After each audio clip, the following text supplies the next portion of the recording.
Chers amis, chers auditeurs, auditrices, une fois de plus, nous vous souhaitons bienvenue.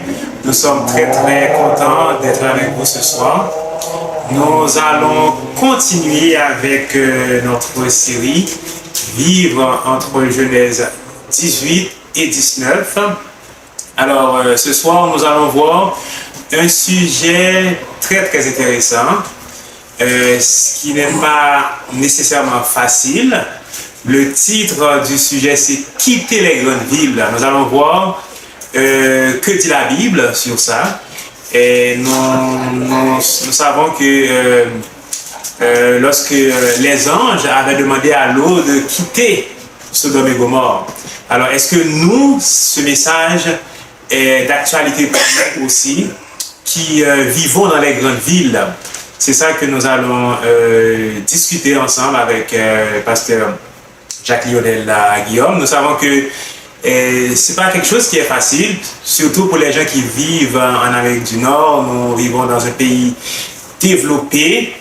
C'est pas facile. Alors, comme nous avions déjà vu, ça va être la fin de la série ce soir.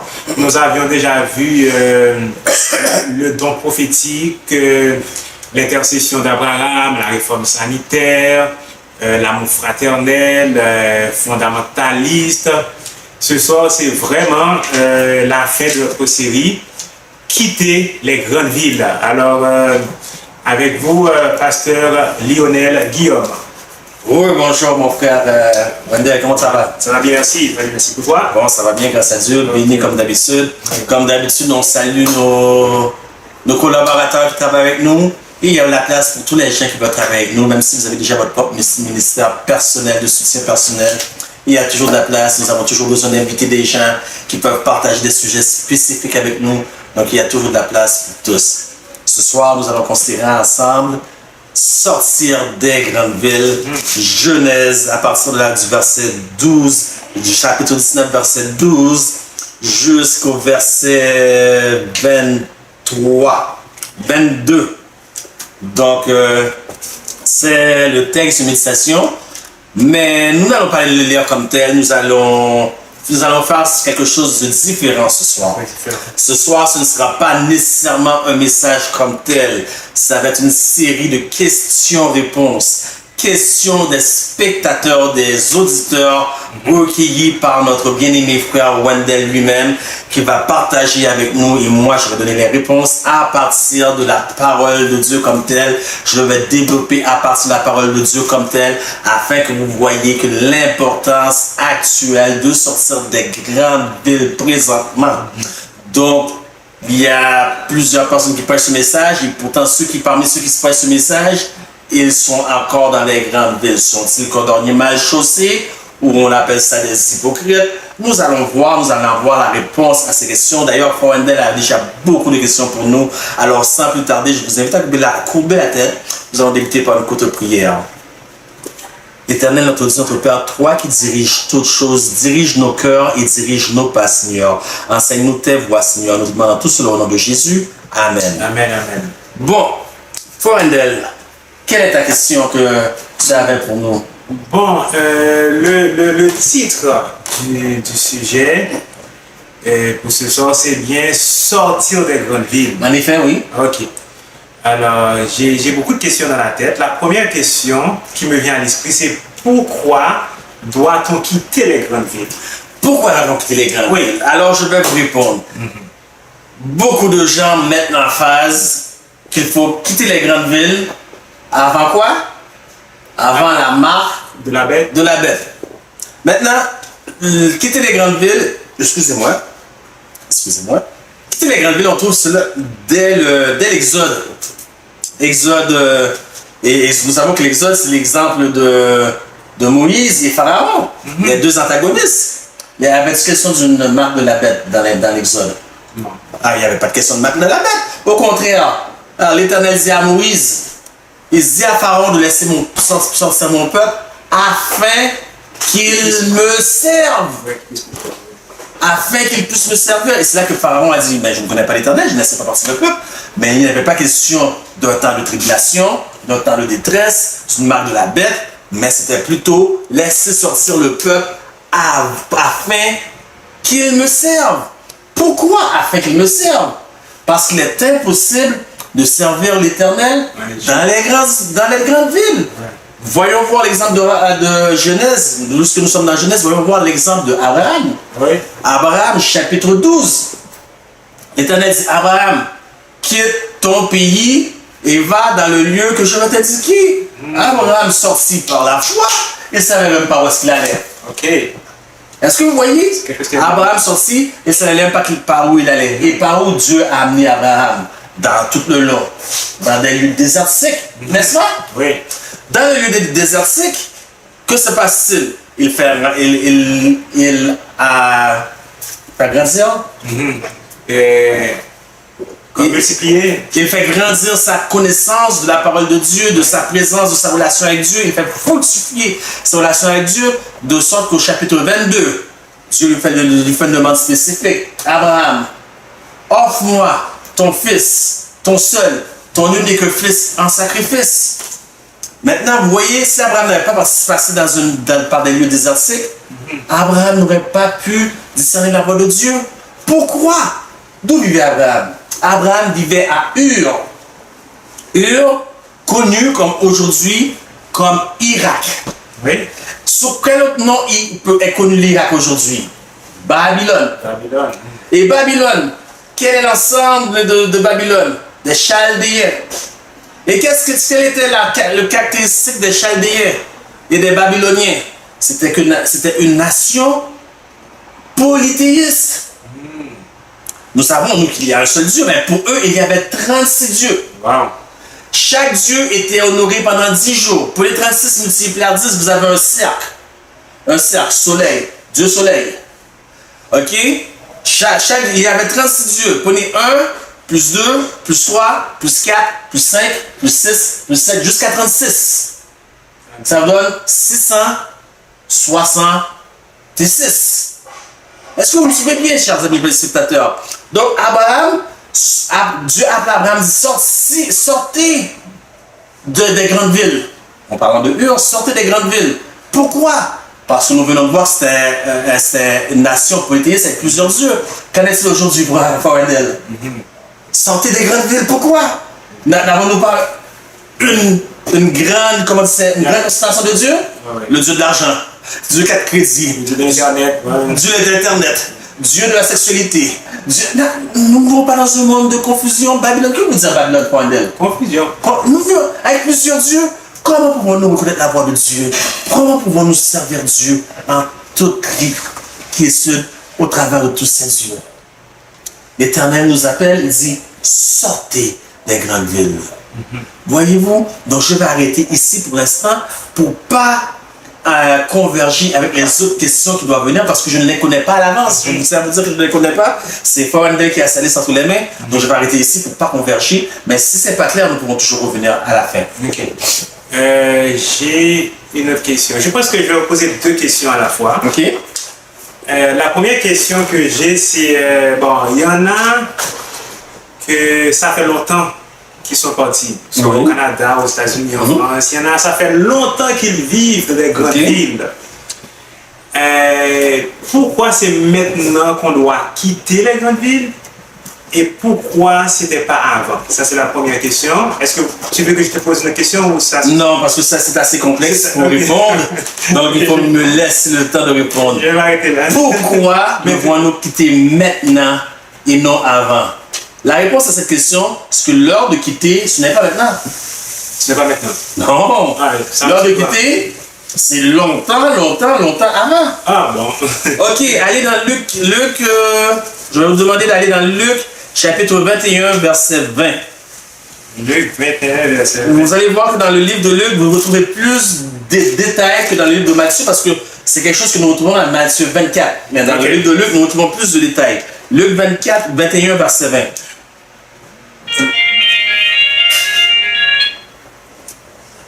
Lorsque vous verrez Jérusalem investie par des armées, sachez alors que sa désolation est proche.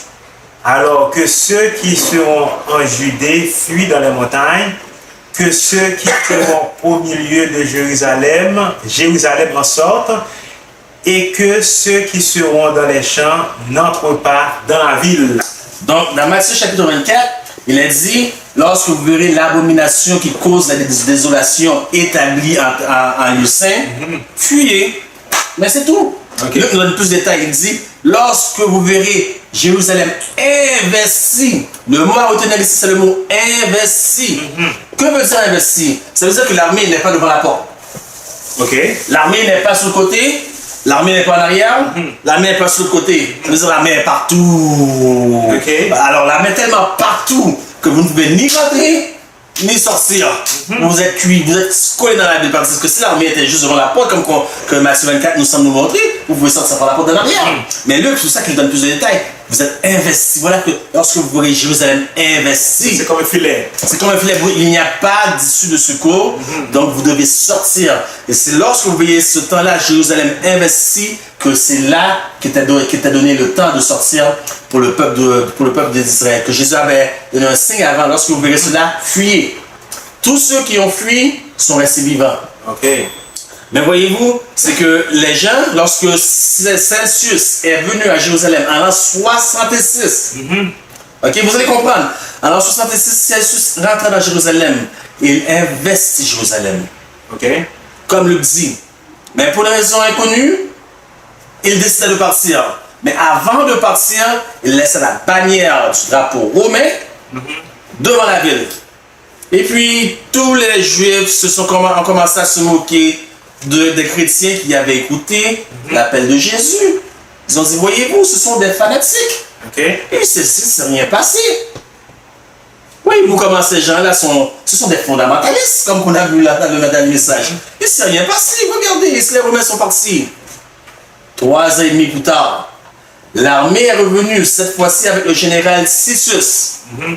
Jérusalem, et ils ont investi Jérusalem à tel point que jamais dans la telle histoire nous avons vu de telles choses.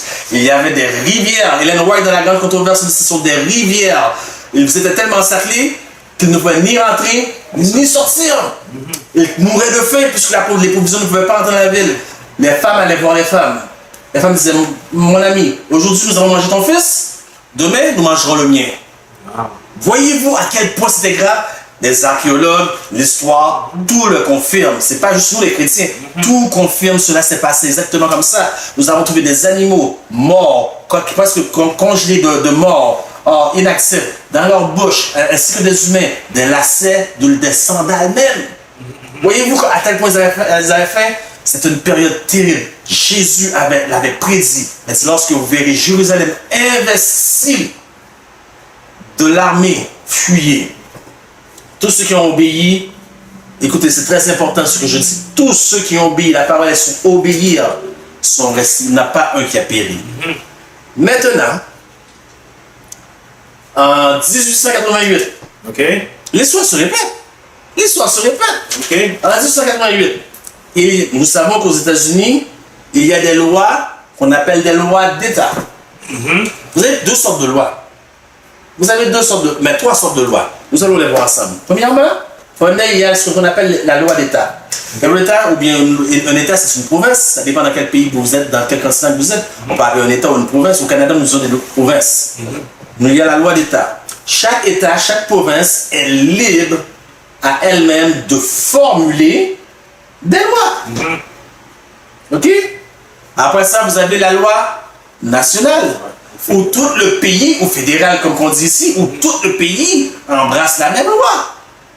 Puis vous avez des lois qui sont mondiaux. OK? Aux États-Unis, il y avait ce qu'on appelle Blue Law. Le Blue Law, qui se traduit par la loi bleue, qui est une loi du dimanche. OK? Le Blue Law, on retrouve cela en Virginie, mais jamais à l'échelle nationale des États-Unis au complet. Voilà qu'en 1888, un sénateur veut promulguer une loi qui doit passer. Alors, on envoie des délégués de l'Église adventiste, Alonzo T. Jones et Elliot G. Wagner, comme représentants délégués. Par la grâce de Dieu, cette loi n'a pas passé. Mais cette loi, c'est une loi nationale du dimanche. Cette loi porte le nom du sénateur qui voulait le faire passer. On appelle ça le Blair Law. Donc, pour répondre à la question, depuis 1888, l'appel est donné pour sortir. C'est pas maintenant. C'est depuis 1888. Donc, il y a longtemps qu'on aurait dû sortir. Mais vous et moi, nous n'étions pas encore nés. Ouais, c'est vrai. Donc, nous allons voir plus devant parce que je suis sûr que si va y avoir d'autres questions, je vais attendre. Vas-y. Ok, bon, cette question, je vais la poser dans le contexte des Haïtiens. Parce que, bon, il y a beaucoup d'Haïtiens qui nous écoutent. Il y a aussi d'autres nations qui nous écoutent, d'autres gens qui nous écoutent. Et dans le cercle haïtien, dans le milieu haïtien, les adventistes du 7e jour, quand ils parlent de quitter la ville, et pour eux c'est de retourner en Haïti, absolument. Est-ce que quitter les grandes villes veut dire seulement aller en Haïti? Parce que, à ma connaissance, moi je vis à Montréal, je suis au Québec, il y a beaucoup des petits coins là, en dehors, Gampil en dehors. Il y a beaucoup de campagnes là à Montréal.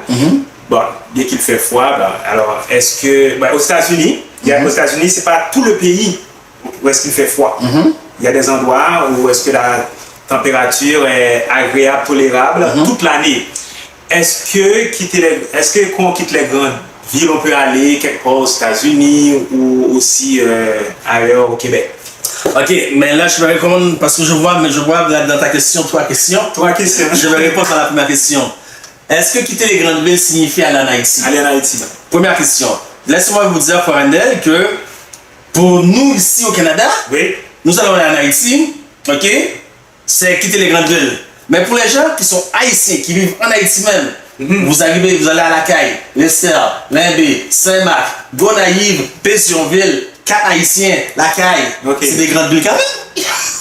Pour nous, c'est des petites villes. C'est quitter les grandes villes. Mais pour eux qui sont là-bas, ce sont des grandes villes. Ok, je comprends. Alors, lorsqu'on dit quitter les grandes villes, c'est vraiment quitter les grandes villes. Alors, on doit aller dans les mondes, là, les montagnes. On n'est pas loin. Oui, mais parce que j'ai quelque chose, je ne veux pas devancer. Oui et non, dans les lieux désertiques, voilà là où on doit aller. Donc, que ce soit aux États-Unis ou ici au Québec, c'est la même chose. Maintenant, le problème, Ellen White donne des ordres spécifiques là où aller.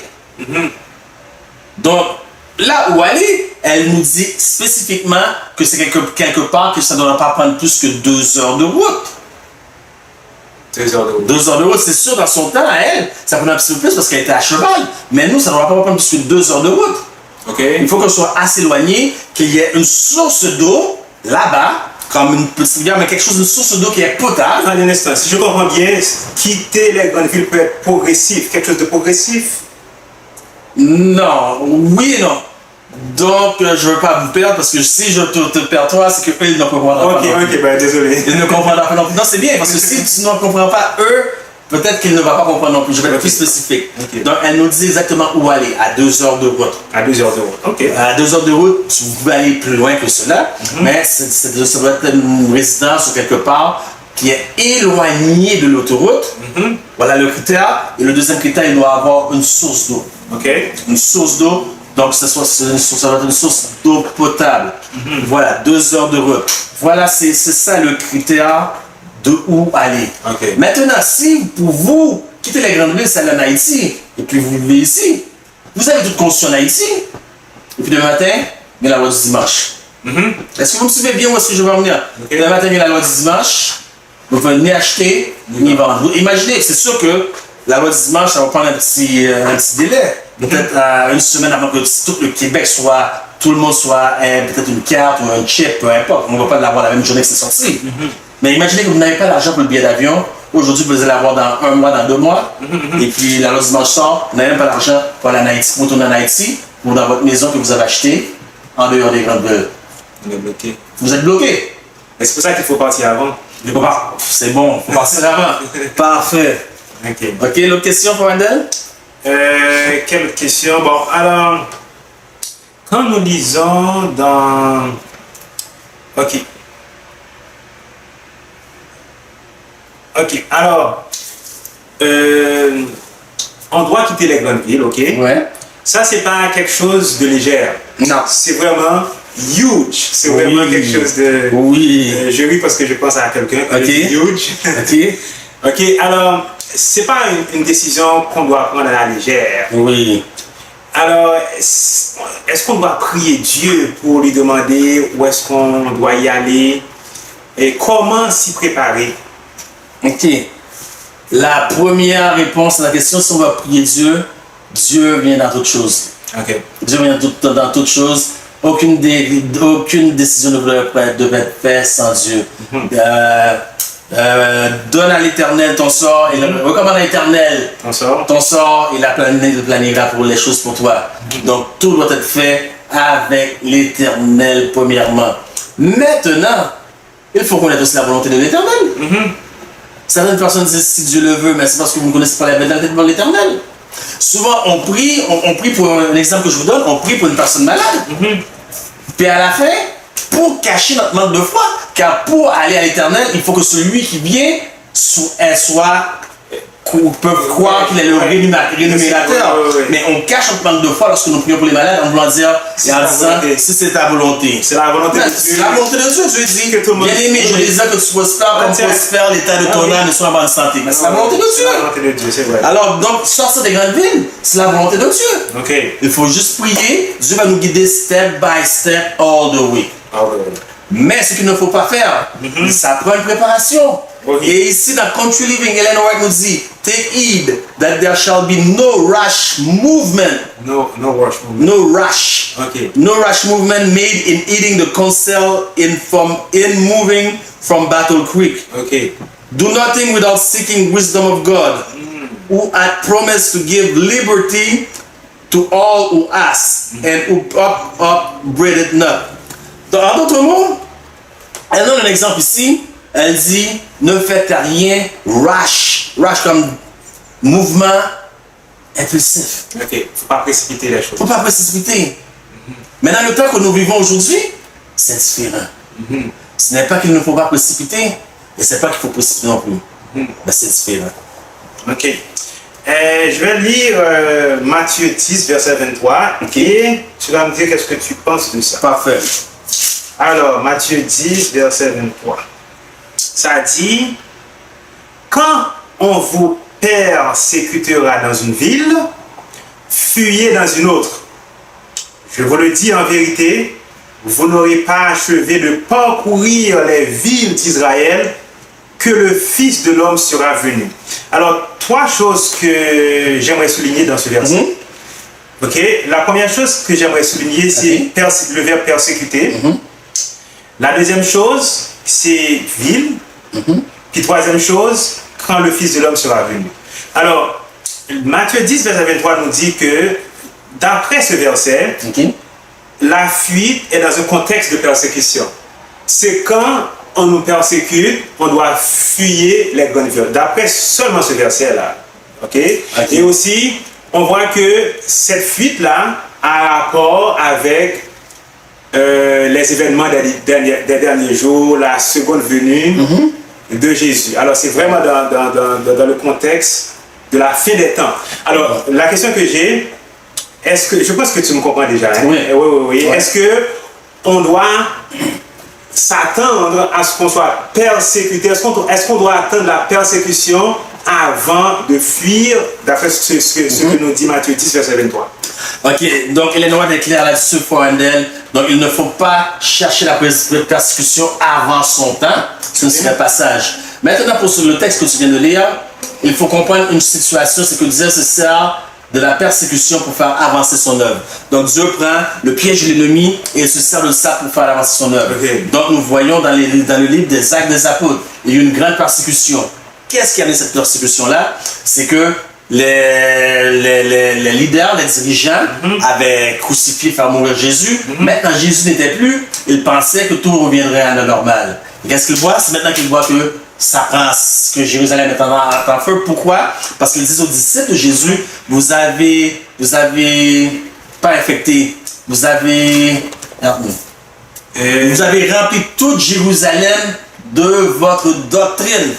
Et pourtant, vous avons donné un ordre bien clair de ne plus prêcher. Une persécution terrible fut allumée contre les disciples, de sorte qu'ils ont dû prendre la fuite. S'ils n'auraient pas pris la fuite, Thomas, il est parti où? Vous connaissez tout Thomas. D'ailleurs, c'est Thomas qui a dit, si je ne vois pas les marques, je ne vais pas croire. Thomas, lorsqu'il y a eu cette persécution, il est parti où? Il est parti aux aides. Mais si Thomas n'était pas parti aux aides, les aides n'auraient pas connu le message de l'évangile. Est-ce que vous voyez, Dieu se sert de la persécution pour nous disperser. Et pour répandre l'évangile. Et avec ça, on va répandre l'évangile. Voyez-vous, c'est le meilleur exemple. Il n'y a pas juste Thomas, il y a plusieurs disciples qui se sont dispersés à gauche, à droite. À cause de la persécution. Donc, on pensait par la persécution, l'ennemi pensait par la persécution qu'il allait faire fermer l'œuvre. Mais les gens sont partis dans d'autres places. L'évangile a été prêché. Oui, c'est tout. Alors, j'ai une autre question. Oui. Bon, on va prendre l'exemple de Montréal parce que nous vivons à Montréal. Parfait. Si tous les adventistes du 7e jour quittent Montréal, qui va rester pour prêcher l'évangile? Si tout le monde retourne en Haïti, qui va rester pour prêcher? C'est une très bonne question. Mais je vais te demander de passer à la prochaine question parce que j'ai bien peur que j'ai plusieurs questions moi aussi parce que je me mets dans la peau de nos auditeurs. Et j'ai peur que si toutes les questions ne sont pas posées, moi je pose une question et j'ai déjà la réponse, que ça empiète sur ton papier. Mais je reviendrai plus tard. Bon, quelle question que je pourrais te poser pour le bénéfice des auditeurs aussi. Bon, est-ce qu'il y aura des moyens pour trouver des excuses? Maintenant, on va dire que, bon, je vais prendre un exemple un peu bon, je ne sais pas si c'est banal, mais un peu banal. On va dire que quelqu'un qui est malade et qui dépend de la ville pour rester en vie. Quand je dis dépend de la ville, je veux dire qu'il dépend de la technologie. Parce qu'on sait qu'il y a certaines maladies chroniques, vraiment, il faut être suivi de près. Alors, quelqu'un qui est souffrant, qui est vraiment malade, qui dépend de la technologie, est-ce que cette personne-là peut prendre comme excuse de rester dans la ville? Vous parlez bien sûr de l'adventiste du 6e jour, n'est-ce pas? De l'adventiste du 6e jour. Vous parlez de quelle sorte d'adventiste du 6e jour? Nominal, fidèle, fondamentaliste? Tout est dans la question. De quelle sorte d'adventiste du 6e jour parlez-vous? Bon, de tous les adventistes du 6e jour, là, bon. Nominal, mainline? Ils vont rester dans la ville, ils vont payer. On va dire nous qui prêchons la vérité présente. C'est impossible que nous soyons rendus à ce point-là. Nous ne pouvons pas être malades comme ça. Nous ne pouvons pas être malades à ce point-là et nous avons là-dessus tout ce qu'il faut pour nous guérir des maladies. Je vais développer là-dessus. Si nous suivons les conseils de la réforme sanitaire, c'est exactement. Maintenant, je vais continuer là-dessus, je vais développer là-dessus parce que c'est une très bonne question. Nous dépendons des villes. Voyez-vous, il y a un jeu qu'on appelle le jeu d'échecs. Jeu d'échecs. Ok? Je ne sais pas si vous avez déjà joué à ça, vous personnellement, au jeu d'échecs. Juste pas Ou fort. vous connaissez, Un peu, juste pas fort. vous connaissez le jeu d'échecs. Ok. Nous disons juste pour l'exemple, et parce que je ne veux pas choquer, parce que je sais qu'il y a d'autres prédicateurs de l'université présents qui nous écoutent, et bon, ils risquent vraiment choquer s'ils entendent cet exemple-là. Ok. Mais pour la cause, nous allons dire qu'il y a une partie d'échecs entre Christ et Satan. Ok? Oui. Donc vous pouvez vous fâcher si vous voulez, j'ai pas de problème avec ça. Les auditeurs qui écoutent, qui ont soif de vérité, ils vont comprendre le pourquoi, parce que je m'adresse à un public spécifique. Donc si vous ne comprenez pas, donc je suis désolé. Et disons qu'il y a une partie d'échecs entre Christ et Satan. Ok. Ok? La partie d'échecs. Dans une partie d'échecs, vous pouvez gagner une partie, mettre le roi échec. Mais la partie est mieux gagnée lorsque vous gagnez échec et mat. Est-ce que vous comprenez? Échec et mat. Et vous savez, il y a certaines personnes qui sont tellement bons joueurs d'échecs. Ils peuvent savoir exactement en 8 coups, je mets cette personne à l'échec. En 6 coups, je mets cette personne à l'échec. Donc restez avec moi, vous allez voir l'illustration où je vais en venir, puisque je sais que les notes a dit on ne va pas utiliser n'importe quoi comme illustration. Restez avec moi, vous allez comprendre. Excusez, je disais ça par rapport à d'autres prédicateurs de vérité présents qui nous regardent. Ok? Donc, en 6 coups, 8 coups, vous savez que vous allez mettre telle personne échec et mat. Maintenant, sur un jeu d'échecs, qu'est-ce qu'il y a? Il y a des pions. Donc, l'ennemi positionne ses pions de sorte qu'il arrive à un point où vous êtes échec et mat, vous ne pouvez rien faire. Tout est dans la façon que l'ennemi positionne ses pions. Maintenant, illustration à la lumière des heures que nous vivons présentement. Nous avons vu, il y a à peu près, je dirais peut-être au début, vers la fin des années 2005 à peu près. J'ai commencé, Frère Wendell, à recevoir des emails, des courriels disant que ma facture était prête pour telle ou telle chose, tel ou tel magasin, que je n'avais jamais magasiné ce magasin-là. Mais moi, je n'ouvrais pas le email parce que je recevais dans ma boîte de spam ou pourrière qu'on appelle. Donc je me dis, c'est peut-être un virus. Je ne vais pas ouvrir. 2010, 2015, jusqu'à présent, je reçois, maintenant c'est eBay, Amazon, toutes sortes de gros compagnies connues qui m'envoient. Votre facture est prête, telle chose est prête, voici telle affaire. Mais moi, je n'ai jamais commandé là, je n'ai jamais acheté dans un tel endroit. Que se passe-t-il? Une fois, j'aurais pu dire, mais non, c'était hasard. Ou bien quelqu'un a-t-il pris mes cartes? Parce que j'ai perdu déjà, à 2 reprises, j'ai déjà perdu mon portefeuille. Vol d'identité. Exactement là où j'en viens avec vous. Mais lorsque je suis allé en Alberta, j'avais des copains qui venaient de d'autres pays, de la France. C'était la même chose.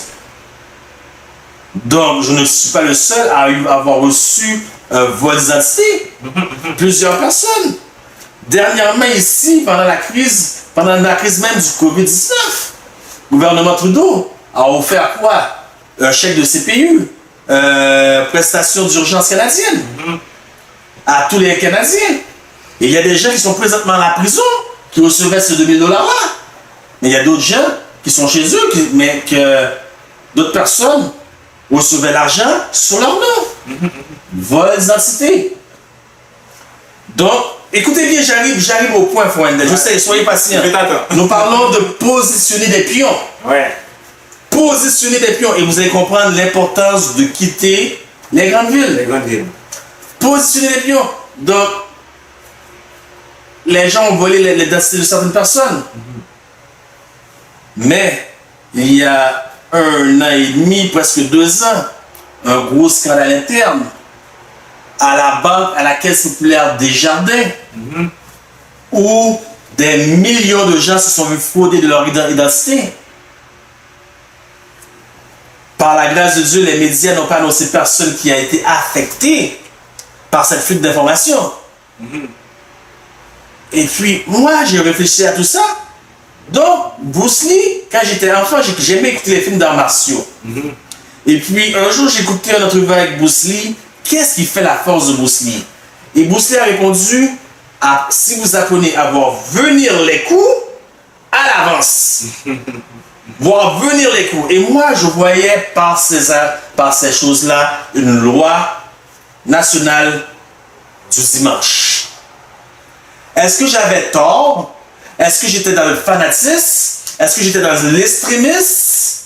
Est-ce que je suis un fondamentaliste coucou? Que pensez-vous?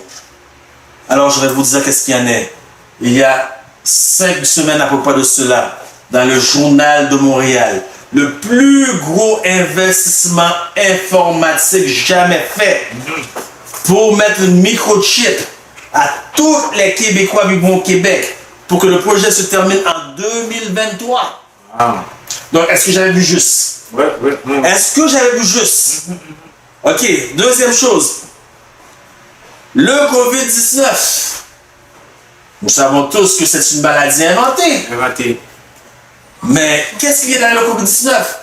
Vous voyez, l'ennemi positionne ses pions de sorte que vous arrivez dans un point où vous êtes complètement échec et mat. COVID-19. Qu'est-ce qu'il y a derrière ça? Maladie purement inventée en laboratoire. Et puis, on voit toutes sortes de choses qui se disent sur le COVID-19.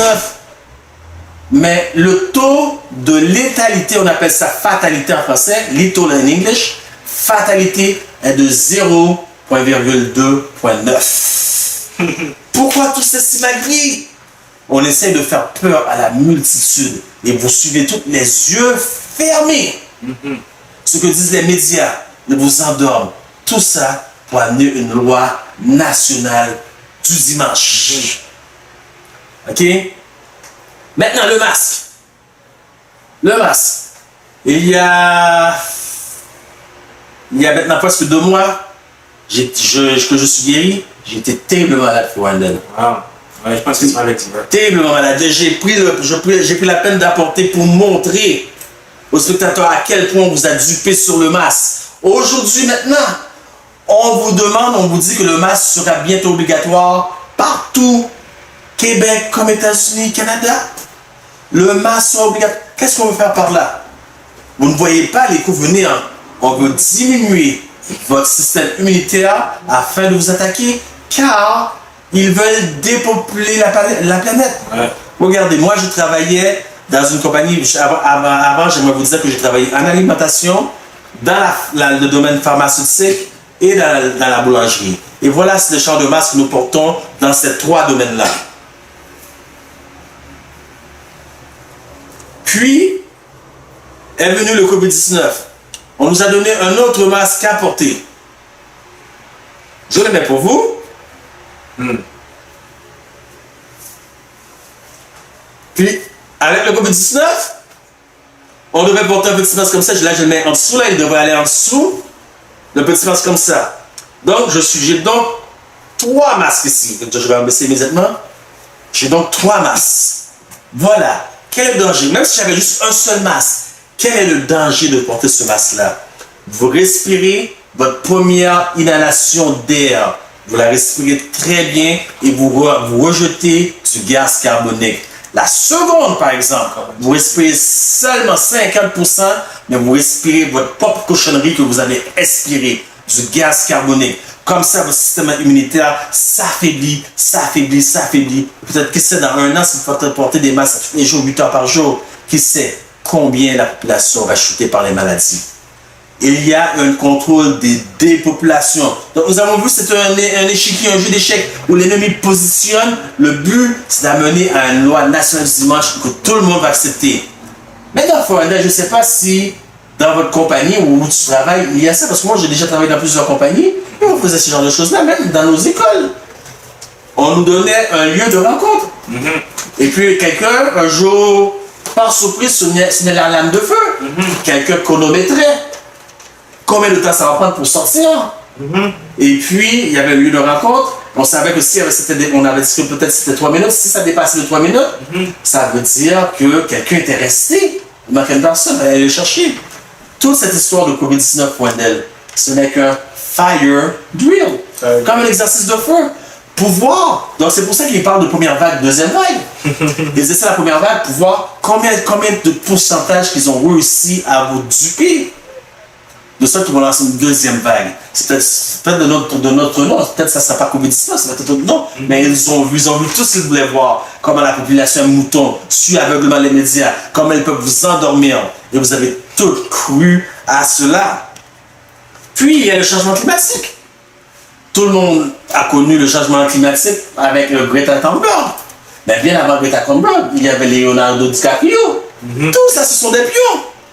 De sorte que pour changer, pour arriver, d'ailleurs, ce changement climatique-là, c'est complètement faux.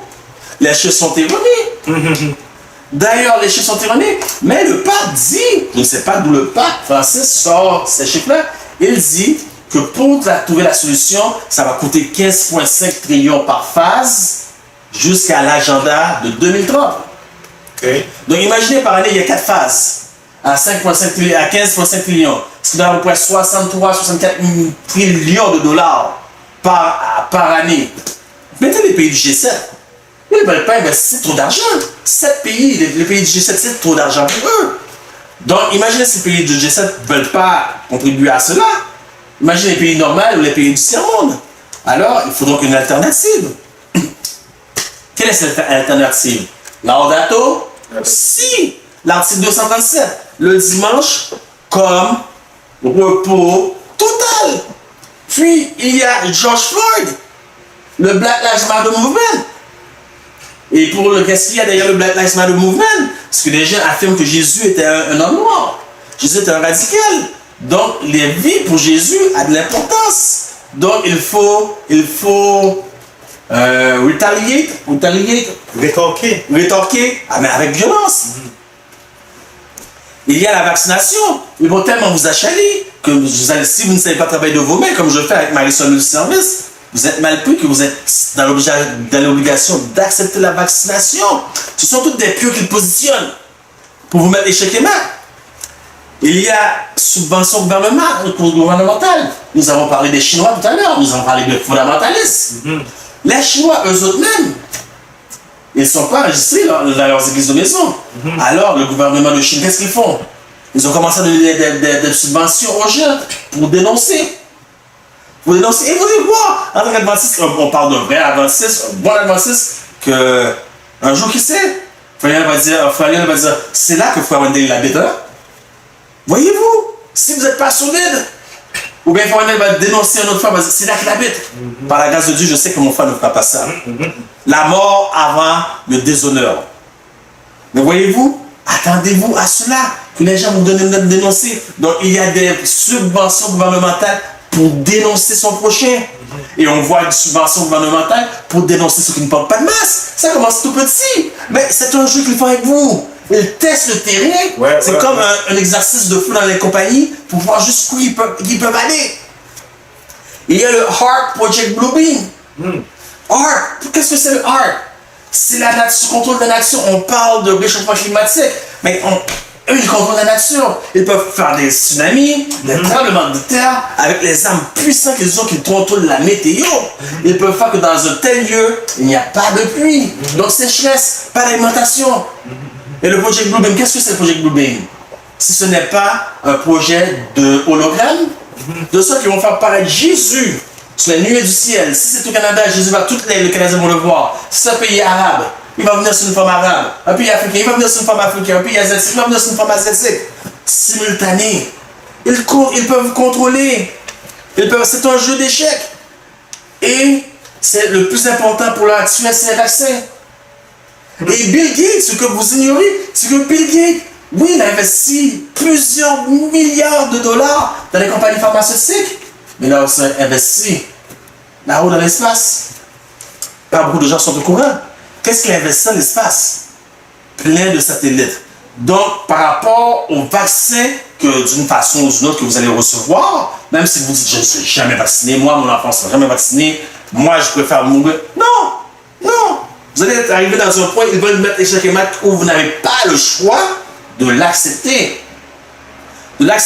Parce que la marque de la bête n'est pas quelque chose d'enforcé. C'est une décision que vous prenez consciemment. C'est pour ça qu'ils disent sur le front, donc la force de décision, ou sur la main. La force d'agir, nous avons besoin de manger, bon, vous allez arriver dans une choix, dans une situation où vous avez le dos collé au mur, échec et mat, et vous allez dire, ok, je prends la marque. Mais ceux que, comme le frère Wendell, et moi, et nos frères fondamentalistes qui nous écoutent, qui disent, coûte que coûte la mort avant le déshonneur, écoutez, Bill Gates, il a des satellites en haut. Donc le corps, il voit tous ces satellites projettent des rayons qui comme des infrarouges, comme des détecteurs de mouvement aussi. Il voit le monde entier, mais il voit ici, il y a une lumière spéciale. Donc il n'est pas répertorié dans le système. Alors vous pouvez aller vous cacher là ici, ils vont vous trouver. C'est comme un GPS. Vous êtes dans les montagnes, peu importe où vous allez, ils vont vous trouver. Voyez-vous, vous êtes dans une situation échec et mat que si vous n'acceptez pas, vous allez mourir. Ils vont vous trouver, on va mourir, prison ou décret de mort. Donc, ils ont tous mis les pions, coûte que coûte. Voilà pourquoi il faut quitter maintenant, frère Wendell. C'est la raison qu'il faut quitter maintenant parce que tout a été orchestré, planifié pour que nous partons. D'ailleurs, je lis pour vous cette citation. Again and again, the Lord has instructed me that our people are to take their family away from the city into the country. Encore et encore, le Seigneur m'a avisé que le peuple devrait prendre leur famille et les amener en dehors des grandes villes, dans les villages, where they can raise their own provision for in the future the issue of buying and selling will be a serious one. Dieu m'a montré que le peuple devait sortir, qu'il devait aller dans les lieux isolés, dans la campagne. Là, il pourrait faire grand, pousser, écoutez bien, pousser leur propre nourriture. Car dans le futur, écoutez bien, je vais vous poser une question. Car dans le futur, le problème d'acheter et de vendre sera un problème très sérieux. Ok, d'après vous, Wendell, est-ce que ce texte vient avant la loi dimanche ou après? Avant, parce qu'il faut pousser, faire préparer la nourriture, car dans le futur, on ne pourra pas parce que le problème d'acheter et vendre. Donc, il faut sortir avant. Okay. Il faut sortir avant pour une préparation, pour préparer la nourriture. Et une autre citation qui nous montre pourquoi faire sortir avant, il dit, en tout cas, c'était à Country Living, page 95. Ere long, there will be such strife and confusion in the city that those who wish to live them will not be able. Ça fait peur. Ok, ere long, vient le temps où il y aura tant de problèmes et de confusion dans les grandes villes que ceux qui désireront en sortir ne pourront pas. Qu'avons-nous venu avec le COVID-19, Wendell? Ouais. Les frontières fermées. Mais on parle des autres pays. Mais moi, je vis avec quelqu'un. Et ce quelqu'un-là a de la famille à l'extérieur. Ici au Québec, dépasser un certain coin, dans le coin de mes chiens, ces coins-là, on ne pouvait même pas traverser. Ici même au Québec. Même un certain temps, où je travaillais avant, on avait fermé le pont Jacques-Cartier des gens de Montréal pour venir sur la rive sud. De sorte que j'arrivais au travail un jour, je suis arrivé au travail un jour, j'ai vu à peu près 10-15 personnes sur la chaîne. J'ai dit, mais qu'est-ce qui s'est passé? Est-ce que c'est moi qui vais me taper tout ce travail-là? Ou sur tous les gens? L'autobus est venu avec 2 personnes. Un gros autobus orange d'école. Voyez-vous, on ferme les frontières, donc ils disent que ceux qui voudront sortir ne seront pas capables. Donc c'est maintenant. Écoutez encore. So the assumption of the power on the part of our nation in the decree enforcing the papal Sabbath will be a warning to us. Voyez, c'est avant. It will then be the time to leave the large city, preparatory to leaving the smaller ones for retired home in secluded place among the mountain. Voyez-vous? Voici Wendell, ta question. Ok, quelle question que j'ai?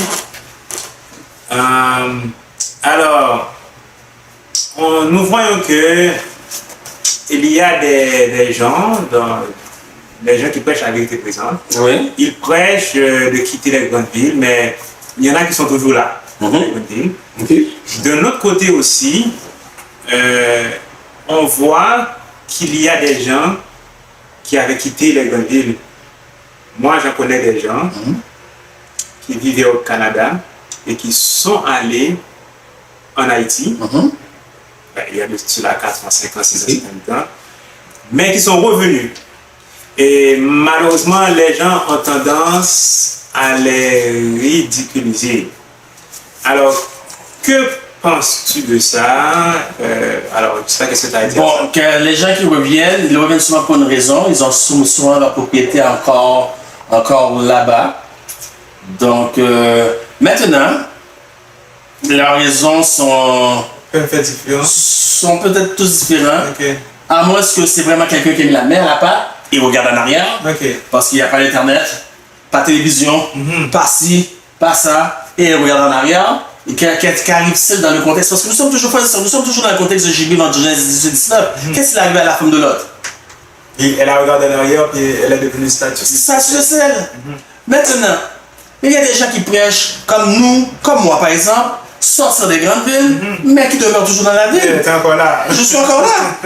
Suis-je un hypocrite ou un corps d'image comme qu'on appelle? Écoutez, laissez-moi vous dire quelque chose. Je vous ai dit que l'heure de partir, c'est pas maintenant, mais c'est depuis 1888, lorsque cette loi est venue encore une fois. Rome a fait des siennes en voulant établir une loi nationale du dimanche. Grâce à E.T. Jones et certains délégués, la loi n'a pas passé. Mais la bannière de Rome est toujours présente et c'est le but ultime du nouvel ordre mondial, du Vatican, du pape Francis. Donc, pourquoi suis-je encore là? Parce qu'il reste peu de temps devant nous. Donc, vous devez considérer, chacun doit considérer, parce que les gens aiment se mêler des affaires des gens. Hein? Ouais. Chacun doit considérer la situation de chaque personne. Il y a des personnes, les lois disent qu'ils ne possèdent pas d'argent pour se mettre en groupe pour partir pour acheter quelque chose. Mais maintenant, la personne, ok, mais la personne qui dit, toi, tu es encore là, moi, je suis parti, mais fait combien de temps vous êtes parti? 3 ans? Ok, est-ce que votre maison, est-ce que le terrain est fini de payer? Est-ce que le chalet est fini de payer? Dans combien de temps pensez-vous que la marque de la bête va rentrer? Dans combien de temps? On va dire un chiffre. On va dire par curiosité, dans 2 ans. Dans 2 ans, la marque de la bête bien, vous venez acheter les vendre. Comment vous allez payer ce terrain-là? Comment vous allez payer ce chalet-là que vous avez? Vous allez tout perdre, vous allez tout perdre. Alors que Ellen White nous dit, écoutez bien ce que nous dit Country Living, que les gens iront dans des lieux plus retirés, secluded place, des lieux retirés désertiques comme cabane, comme vous avez dit là, comme grotte. Alors, qu'est-ce qui vous dit que j'ai pas une place déjà tout préparée? Qu'est-ce qui vous dit que votre femme n'a pas une place tout déjà préparée? Tandis que vous faites des paiements chaque mois, qu'on appelle des hypothèques, et puis arrive le temps, même votre voiture, parce que la marque de la bête, votre licence, vous ne pouvez même pas renouveler votre licence si vous n'avez pas la marque. Vous ne pouvez ni acheter ni vendre. Vous ne pouvez pas renouveler vos assurances, votre hypothèque. Vous ne pouvez rien faire, même du gaz dans votre auto. Vous pouvez même mettre du gaz pour conduire 2 heures de route pour aller dans votre chalet ou sur votre terrain. Qu'allez-vous faire? Donc, est-ce que vous savez si votre frère ou votre prochain a déjà un plan spécifique? Maintenant, ayant dit cela aussi, il faut voir l'autre côté de la médaille. Comme vous avez parlé, il y a des gens qui reviennent, parce que peut-être nous allons supposer qu'ils ont regardé en arrière. Mais il y a plusieurs excuses que les gens se donnent. Ouais, plusieurs raisons, c'est vrai. Il y a des gens qui se donnent des excuses. Alors moi, je vais vous donner quelques excuses que les gens donnent. Mais je vais donner des excuses. Peut-être vous habitez en France, peut-être vous êtes en Afrique, mais je vais donner uniquement pour le Canada, puisque c'est un endroit que je connais bien, un pays que je connais bien. L'hiver, Randel. Imaginez que vous n'avez pas de maison, que vous êtes comme moi, vous avez tout un équipement, mais sauf que il y a l'hiver au Québec. Randel, précisez-nous pour le bien. Quelle est la température pour l'hiver que nous avons en hiver aussi au Québec? Il peut faire très froid. Terrible, hein? Terriblement froid. Terrible, hein? L'hiver, il fait chaud, il fait froid. Dans quel état j'étais quand je suis arrivé aujourd'hui cet après-midi, je prends Randel, à cause de la chaleur? Comment tu dis? Dans quel état j'étais aujourd'hui quand je suis arrivé? Mais il faisait chaud. J'étais vraiment accablé par la chaleur. La chaleur. L'hiver, il fait froid. L'été, il fait extrêmement chaud. Mais moi, je ne peux pas aller dans la campagne. C'est trop chaud l'été. C'est trop froid l'hiver. Voyez-vous les excuses que les gens se donnent? Qu'a fait Dieu lorsqu'il sortait le peuple d'Israël d'Égypte? N'a-t-il pas permis que le peuple d'Israël soit guidé par Jésus? Et comment était Jésus de jour? Une colonne de nuée. De nuit. Et comment était-il de nuit? Une colonne de feu. Voyez-vous? L'Éternel prendra soin de vous. Où est votre foi? C'est pour ça que la foi d'Abraham est très importante, parce que la foi en Jésus à la foi de Jésus. Okay. Donc il n'y a pas d'excuse. L'Éternel prendra soin de vous. Qu'est-ce que je vais manger? Qu'est-ce que je vais manger? Dans la campagne, dans les montagnes, il y a plein d'animaux sauvages. Couleuvre. Qui dit couleuvre? Dit vipère. Couleuvre c'est bon, mais vipère. Vipère c'est venimeux. Coyote. Loup. Ours. Mais où est votre foi? Genèse 1. L'Éternel créa l'homme et la femme à son image. Il leur donna quoi? Dominion. Autorité sur tout. Surtout sur les animaux. Mais où est votre foi? L'Éternel donna autorité sur tout. Mais qu'est-ce que je vais manger? Ça, c'est les excuses que les gens se donnent. Qu'est-ce que je vais manger vu que j'ai pas eu le temps de partir avant pour aller préparer, comme Hélène nous dit? Qu'est-ce que je vais manger? Qui a nourri lui? Qui a nourri lui? N'était-ce pas un charognard? Écoutez, il y a des animaux purs et impurs. Si un petit chien était venu avec un morceau de pain dans sa bouche, quelqu'un l'aurait vu, il l'aurait suivi. Parce qu'il aurait dit c'est un chien, un pet house. Il aurait suivi, ils auraient trouvé Élie peut-être. Parce qu'on cherchait à faire mourir Élie dans ce temps-là par le décret de Jézabel. Mais c'est un charognard. Les gens n'ont pas porté attention parce que les charognards, ils mangent leur propre petit. Alors, le corbeau est venu, il a nourri Élie. Qu'est-ce qu'elle a laissé si vous voyez un ours venir avec des choses de laitue dans la main? On ne sait pas d'où c'est un morceau de pain, un ours ou un coyote. Ou un sapin qui se promène, qui vient à vos pieds, il dépose un morceau de nourriture. La personne qui voit le sapin se zipper à terre comme ça, il ne va pas s'occuper, il ne va pas faire de cas. Parce que c'est un charognard. Ils ont nourri Élie. Si l'Éternel a agi ainsi pour les siens, ne fera-t-il pas la même chose pour toi qui écoute, qui obéit à sa parole? Donc les gens se donnent plusieurs excuses pour ne pas sortir des grandes villes alors que le moment est donné pour sortir des grandes villes. Et sortir des grandes villes, non, c'est pas Haïti. Non, c'est pas... C'est vraiment lorsqu'on parle de sortir des grandes villes. Vous pouvez aller en Haïti, mais aller dans un lieu cyclodène, retiré, vraiment éloigné. J'ai une question. Oui. La question que j'ai... Alors bon, pas une question. Alors, pour bien comprendre ce que tu dis, pour quitter les grandes villes, ça prend de la foi.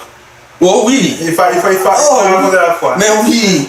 Ok, et puis, parce qu'il y a des gens qui disent, ils vont attendre Dieu, ils vont prier, ils vont voir ce que Dieu va leur dire. Alors, on n'a pas besoin d'attendre Dieu, parce que le message est déjà donné, c'est ça? Le message est déjà donné de partir. Le message est donné de partir. Parce que Dieu va faire un gros nettoyage.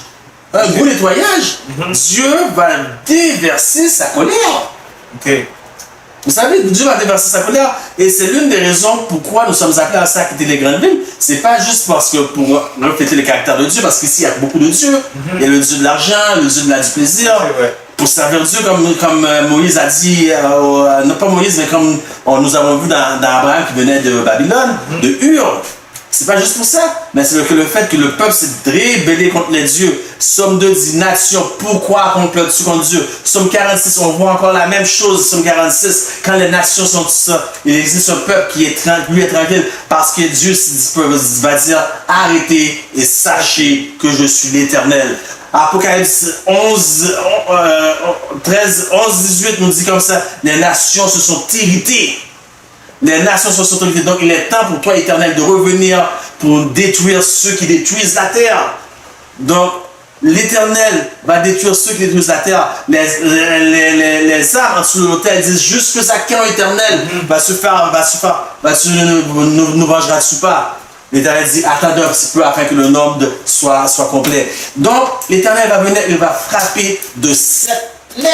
Ouais. 7 plaies. Remarquez que si vous êtes là, vous allez là pour rappeler, vous allez tomber dans les plaies. Voilà pourquoi, lorsque les 10 plaies d'Égypte, l'Éternel a fait, les trois premières plaies sont tombées partout, globalement sur l'Égypte. Mais lorsque l'Éternel a vu ça, il a dit non, il faut que je fasse une démarcation entre le peuple de Goshen, là où habitaient les Israélites, et les Égyptiens. Parce que, donc il restait 7 dernières plaies. Ouais, dans la ville, là, il y a trop de soucis. Soucis de payer les factures, le travail, beaucoup de distractions, la télévision, les réseaux sociaux. Oui. Comme tu as dit, tous ces dieux-là, ça peut nuire à notre santé spirituelle. Exactement. Ça, c'est sûr. Ouais. Exactement. Les divertissements, ouais. Et puis nous voyons que c'est la corruption. La corruption. C'est la corruption. Dieu n'a pas voulu qu'on vive dans un monde de corruption. Vous regardez la télévision, il y a une annonce d'automobile. Qu'est-ce qu'on voit? Une femme à moitié vêtue? Ouais. Mais qu'est-ce que la femme vient faire là-dedans? Est-ce que c'est parce que j'achète ce sort d'auto-là, je vais avoir cette femme-là? Moi, je ne veux pas un cadeau déjà déballé. Que tout le monde a vu qu'est-ce qu'il y a dedans. Moi, je veux un cadeau emballé. Ouais. Donnez-moi une femme vêtue. J'aurais peut-être plus intéressé à l'acheter à la voiture. Si vous la femme bien en modèle avec. Mais si vous montrez quelque chose parce que des vêtus. On attend dans les centres d'achat, Super C, Maxi, pour acheter de la nourriture. Il n'y a que des tabloïds, des livres, des revues. Et qu'est-ce que sont les nouvelles? Les nouvelles dégueulasses. Ou des revues où les femmes sont à moitié vêtues. Voilà le monde qu'on vit dans un monde de corruption où l'homosexualité est flagrante. Et non seulement elle est flagrante, ils ont des doigts. Ils ont des doigts. Essayez de faire quoi que ce soit contre eux maintenant. Vous avez raison. Quand on vous dit, même si vous êtes fondamentaliste, on vous dit c'est du hate speech. Un discours de haine. Ouais, c'est le message de 3 ans. Ouais. Discours de haine. Ouais. Voilà, il n'y a plus rien pour nous que la corruption dans les grandes villes. J'ai 3 autres questions. Vas-y. Ok, à te poser. Et la première, bon, tu peux répondre rapidement. Oui, parce qu'on a fait le temps. Ouais, c'est vrai. Okay, vas-y. Il y en a qui disent qu'on doit fuir, il ne faut pas prendre des provisions avec nous. Il y en a qui disent il faut en prendre. Qu'est-ce que tu penses? Et la loi est claire, il ne faut pas prendre de provisions. Okay. Car si vous prenez des provisions, ça va mouiller, ça va malogro, comme on dit en espagnol. Ok. Je ne trouve pas le mot, mais j'espère que vous me comprenez, chers auditeurs. Donc, ce qu'il faut, si vous devez amener quelques trucs avec vous, amenez des trucs. Des nourritures non périssables. Des nourritures non périssables, mais amenez des trucs pour cultiver sur place. Allez dans les magasins à base naturelle, bio, achetez vos poches de terre, vos graines, cultivez sur place votre nourriture. Et non, parce que de toute façon, même si vous apportez, faites une commande de 1000 $ chez Super C, la nourriture va il y avoir un frigidaire. La nourriture va perdre va devenir mauvais. Vous comprenez? Ok.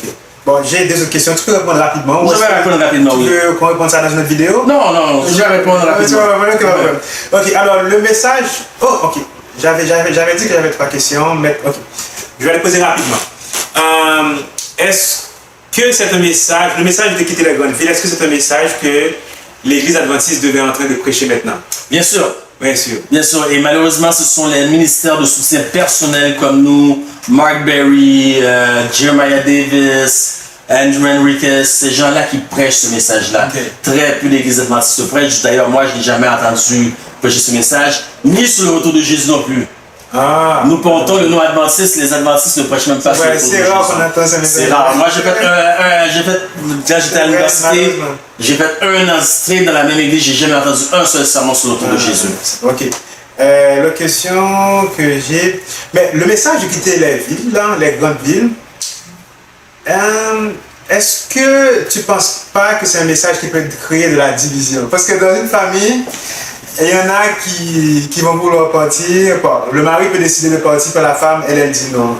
Dans ce cas-là, qu'est-ce qu'on doit faire? Bon, tu n'es pas obligé de répondre maintenant si tu veux pas. Non, mais c'est sûr, je vais te répondre.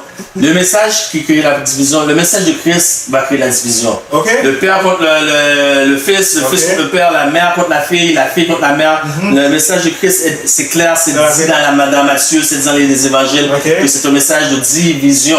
Christ n'est pas venu porter la paix, mais l'épée. L'épée qui tranche, qui fait divise. Okay. Donc, Lorsque les disciples cherchaient Jésus, ils disaient ta mère et ton frère, ta mère et tes frères te cherchent. Jésus a dit qui sont ma mère, qui sont mes frères. D'ailleurs, Jésus, lorsque nous allons avoir notre série de questions pour nos amis catholiques, Jésus n'a jamais appelé Marie mère. Hein? Il a toujours appelé femme. Jésus a dit qui est ma mère?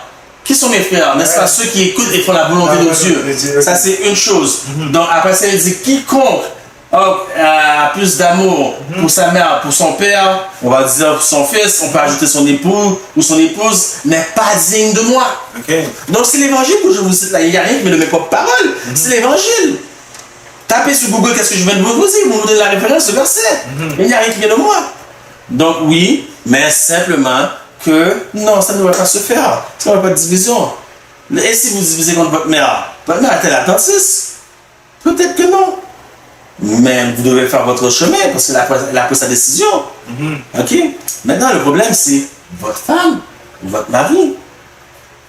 Donc, j'aimerais répondre à cette question-là, mais il faudrait que je développe plus. Donc, j'espère que vous aurez la chance de voir certaines de mes publications, de mes vidéos sur enrichissement matrimonial. Enrichissement matrimonial, ou avant de dire oui, j'ai plusieurs chroniques là-dessus par vidéo. Je donne des conférences dans les communautés, dans diverses églises aussi, pas juste à l'église adventiste. Donc, j'espère que vous aurez la chance de voir ces vidéos-là. Mais pour répondre plus spécifiquement, donc, ce sont des choses que vous devez établir avec vos femmes, ou vos époux à l'avance et mettre les plans sur papier. Car tout projet qui est entre les deux oreilles, ce n'est pas un projet. Vous devez avoir une seule vision du couple, des choses que vous voulez, une seule vision. Car lorsqu'il y a deux visions, ça fait division, comme divorce. Donc, lorsque la division de l'homme va dans cette direction, la vision de la femme va dans l'autre direction, désolé, la femme, quelqu'un doit se soumettre. Quelqu'un doit se soumettre à la vision de l'autre. Et selon la parole de Dieu, ne sais-tu pas que le chef de Christ, c'est Dieu? Le chef de l'homme, c'est Christ. Le chef de la femme, c'est l'homme. C'est l'homme. Donc la femme a été créée pour la gloire de l'homme et non le contraire. Ce qui ne veut pas dire qu'elle est inférieure. Car l'homme doit aimer sa femme comme sa propre chair, et jamais personne n'a eu sa propre chair, mais elle l'entoure et en prend soin. Donc, lorsqu'il y a deux visions, il y a forcément division. Division, lorsqu'il y a division, et trop souvent, division se termine par divorce. Les deux commencent par dire. Donc, c'est un très grand danger. Donc, vous devez expliquer à votre femme, d'ailleurs, ou à votre mari, d'ailleurs, le pourquoi, le comment. Et le temps parce que j'essaie d'aller vite, mais il y a une importance lorsque vous choisissez le conjoint idéal. Donc, on oublie de regarder les gaps. Les gaps, donc, ce sont ceux qui divisent. Donc, un qui est richement calé spirituellement, l'autre qui est très pauvre spirituellement. Un qui a 10 000 $ de dette, l'autre qui est dans 50 000. Donc, les gaps, souvent, donc, on oublie de regarder ça. Donc, souvent, on prend des personnes avec qui on est sur un jour inégal. Donc, c'est normal que la personne ne peut pas partager votre même point de vision à la fin. Mais je reviendrai là-dessus parce qu'il y a tellement détaillé que je ne veux pas répondre rapidement. Ok. Est-ce que tu me permets d'ajouter juste une petite chose? Comme on voit dans la Bible aussi, les femmes ont toujours tendance à suivre leur mari. Hein? Oui. Abraham a suivi Sarah a suivi Abraham, et puis les autres femmes ils ont suivi Isaac, Jacob, etc. Même Marie a suivi Joseph aussi. Alors, comme tu as dit, il faut qu'il y a... Mais on n'oublie pas, c'est une société patriarcale. Aujourd'hui, les choses sont inversées. Les choses sont inversées, donc le temps nous manque. Peut-être vous parlez plus. Depuis la libération de la femme, Marie Kent qui a fait la mini-jupe, depuis cela, le mouvement du LGBT, l'inclusion, comme qu'on a vu dans le don prophétique, où on va être gender inclusive, où la femme prend son essor. Donc, il y a plusieurs choses, mais le temps nous manque malheureusement. Mais envoyez vos questions. Comme à l'accoutumée, les réponses vous seront données. Les coordonnées seront écrites au bas de l'écran. Ne soyez pas gênés. Nous sommes avec vous. Si vous voulez supporter notre œuvre aussi par vos dons, vos dons de vous-même, premièrement. Dons de vos talents, dons local, ou quoi que ce soit, par quelconque moyen, ou peut-être des dons financiers. n'hésitez pas, ce sera avec un plaisir pour faire progresser notre œuvre. C'était votre serviteur Jacques Guillaume, notre frère Wendell, pour les ministères M3A, Santé, Spiritualité. Lorsque pour toi tout est danger, tu prendras soin de toi. Dieu prendra soin de toi dans le chemin jusqu'à la fin. Dieu prendra soin de toi tous les jours jusqu'à la fin. Si tu... Je te laisse le soin de bénir nos auditeurs avant de partir à une prière. Ok. Éternel, notre Père, nous te disons merci pour ce message que tu nous as envoyé par le biais de ton serviteur pasteur Guillaume. Un message d'actualité. Nous ne pouvons pas obéir à ce message de par nous-mêmes, mais par la foi en Jésus-Christ, nous pouvons te suivre. Nous pouvons mettre ce message en pratique. Aide-nous à ne pas trop être attachés avec les choses matérielles, les maisons, les voitures, mais aide-nous plutôt, comme dit la Bible, à regarder en haut, à regarder les choses spirituelles, parce que les choses spirituelles ne passeront point. Et les choses matérielles, eh bien, vont passer. Aide-nous à ne pas être comme l'eau qui a regardé en arrière et qui est devenue une statue de sel. Seigneur Jésus. Merci parce que tu as été avec nous pendant cette série de prédications. Bénis nos auditeurs, nos auditrices et permets qu'ils soient édifiés par ce message. Nous te prions non pas parce que nous ayons des mérites, mais c'est au nom de Jésus que nous te faisons cette prière. Amen.